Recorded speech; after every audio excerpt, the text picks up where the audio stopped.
Konferencia, ktorú organizuje Asociácia podnikateľov odpadovom hospodárstve, je prvá. A úplne prvá. Zvolili sme také 3 najzákladnejšie témy, ktoré nás trápia. Úprava odpadov, OZVčky, respektíve rozšírená zodpovednosť a nebezpečné odpady. Celá konferencia Odpady a životné prostredie, ktorú organizuje naša asociácia, by mala prinášať nejaké možnosti riešenia do budúcna. Snažili sme sa dostať ako prednášajúcich ľudí z praxe, aby povedali problémy, ktoré sú, ale aj riešenia, ktoré sú. A ja pevne dúfam, že štátna správa, či už je to ministerstvo, inšpekcia, okresné úrady a podobne, si z tejto konferencii zoberú to najlepšie a budeme sa spoločnými silami snažiť zmeniť legislatívu tak, aby sa nám v budúcnosti lepšie dýchalo v rámci nakladania s odpadmi. My pevne dúfame, že ministerstvo veľmi urýchlene príjme opatrenia, ktoré sme už x-krát navrhovali a posledné roky navrhujeme stále to isté.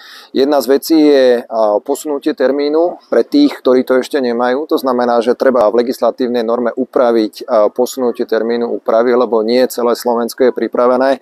Podľa našich analýz približne 60% Slovenska stále nie je pripravených na úpravu odpadov. A tá druhá časť, ktorá to má, ktorá sa pripravila a mala to šťastie, že relatívne rýchlo prešli cez schvaľovacie procesy či z ministerstva alebo okresných úradov, tak je potrebné, aby to začali robiť, ale nejakým spôsobom neboli znevýhodnení voči tým, čo to robiť nebudú, respektíve nemôžu.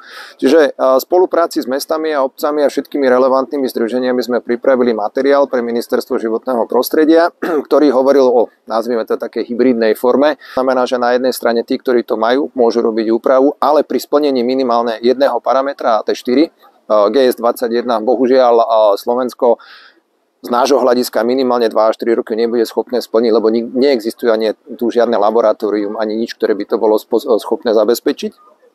A tí, ktorí to nemajú, to znamená úprava napríklad poplatkovej vyhlášky a podobne, tak, aby na jednej strane to nezaťažilo až tak veľmi peňaženky občanov, ale aby úprava odpadov, čo je zákonná povinnosť, mohla fungovať napríklad v určitej forme od toho 1.1.2024. Základná a nosná téma je posunúť to minimálne o rok, dopracovať všetky relevantné vykonávacie predpisy, lebo zatiaľ nič neexistuje, aby sa nestalo od 1.1.2024 to, že podstatná časť Slovenska môže skolabovať, čo sa týka zneškodnenia zmesových komunálnych odpadov. Rozšírená zodpovednosť sa týka veľmi veľkého portfólia výrobkov. Nás v súčasnosti trápi len jedna oblasť a to sú obaly a neobaly. V iných komoditách, či sú to pneumatiky, elektro, oleje, batérie a podobne, systém rozšírenej zodpovednosti viac menej funguje, nechcem povedať, že bez problémov, ale bez nejakých výraznejších zakopnutí. Poslednú dobu a hlavne v tomto roku v obaloch a neobaloch sa stretávame na jednej strane s deficitom finančných prostriedkov, na druhej strane so skákaním klientov z jednej OZVčky na druhej. V súčasnosti, hovorím, je to obrovský problém pri jednom maloobchodnom reťazci, ktorý preschodil z jednej OZVčky na druhú OZVčku. Otázka, či v systéme budú peniaze. A na druhej strane je to aj problém OZVčky, ktorej ministerstvo odobralo autorizáciu, kde vznikla sekera z nášho hľadiska, čo sme to prepočítavali, okolo 500-600 tisíc eur. Bola to malá OZVčka, ale čo keď sa takéto niečo stane pri veľkých OZVčkách? Vieme to, že OZVčky nevlastnia témer žiadny majetok, čiže ak sa pozrieme na tie dve najväčšie, ktoré kumulujú tržby niekde okolo 40 miliónov eur, keby ktorákoľvek z nich dopadla ako tá, ktoré ministerstvo odňalo autorizáciu, môžeme sa dostať do fakt extrémnych problémov a do kolapsie alebo do kolapsu celého systému triedeného zberu na Slovensku.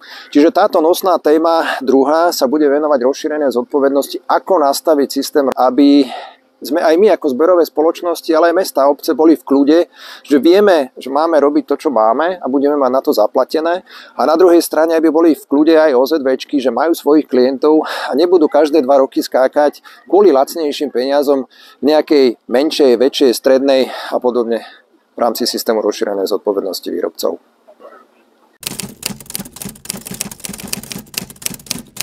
My si osobne myslíme, že systém rozšírenej zodpovednosti úplne v rámci trhového mechanizmu fungovať nemôže, lebo sa presne dostaneme do toho štádia, že veľkí klienti budú skákať k tým menším OZVčkám, ktoré sú výrazne lacnejšie a môže sa narušiť celý systém podpory triedeného zberu. Čiže určitá alebo určité mantinely v rámci rozšírenej zodpovednosti musia byť.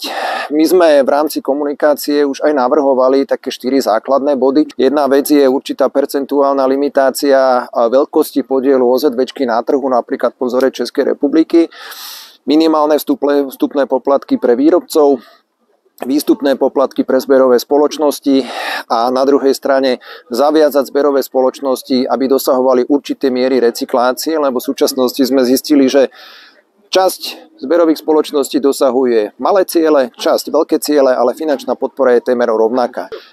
Vidíme to ako určitý nefér na jednej strane vo vzťahu k tým, ktorí sa snažia, na druhej strane aj k OZVčkám, že niektoré platia viacej, niektoré platia menej a ten systém v súčasnosti je veľmi chaotický. Čiže ho musíme dostať do nejakých spoločných mantinelov na to, aby sme sa spoločnými silami dostali do toho cieľu, čo po nás kladie Európska komisia, a to je maximalizácia materiálovej recyklácie a obalovania obalov.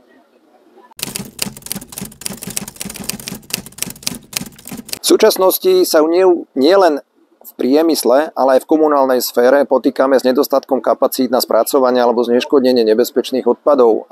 Okresné úrady nepredlžujú súhlasy na základe protestu obyvateľov niektorým spoločnostiam a zrazu sa dostávate napríklad hlavne na západnom Slovensku do problémov, že kam odpad dáte. A ministerstvo vám v podstate na to povie, no spravte si EÚ a uvidíte. Ale v rámci EÚ, keď začnete rozprávať o projektoch na spracovanie ostatných odpadov, už je zbúra.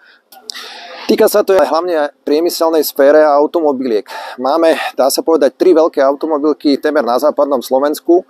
Pri výrobe aut sa tvorí aj nebezpečný odpad a skôr či neskôr na Slovensku nebudú kapacity, lebo jedna za druhou sa buď zatvára, alebo nedostávajú súhlasy na ďalšie opätovné fungovanie týchto prevádzok a dostávame sa do problému, kam s týmto odpadom.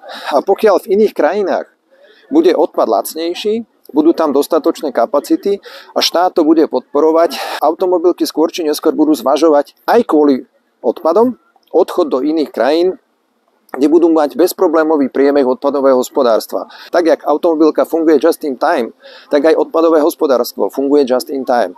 A ak raz nevyviezete nebezpečný ostatný odpad, môžete dostať do automobilku do problémov do takých rozmerov, že prestane vyrábať. A toto si nikto dovoliť nemôže. Z našich analýz interných, ktoré máme, tak väčšina miest a obcí na Slovensku sa vrhla do zberu biologicky rozložiteľného komunálneho odpadu. Ten efekt z nášho hľadiska je výrazne nižší, ako bol ten efekt očakávania. Keď sme zistili, aj sme analyzovali v spolupráci s mestami a obcami, zistili sme, že nakladanie alebo zber, triedenie a spracovanie kuchynského odpadu je najdrahší systém na Slovensku, aký existuje. Bola dokonca spravená analýza, ktorá hovorila, že náklady sa pohybujú niekde medzi 350 až 1000 eur na tónu, čo sú šialené náklady. A pri tých 1000 eurách na tónu sa už pomaly rovnáme cene zdravotníckeho odpadu alebo odpadu z nemocníc, ktorý končí priamo v spaľovniach nebezpečných odpadov. Čiže z môjho ohľadu je otázka, či takýto nákladný systém pri relatívne nízkom alebo nízkej účinnosti zberu biologicky rozložiteľného komunálneho odpadu má na Slovensku vôbec význam. A na druhej strane máme zber brko, máme úpravu odpadov. Keď budeme dôsledne zberať brko, čo budeme upravovať? Na to som bohužiaľ do dnešného dňa nedostal odpoveď.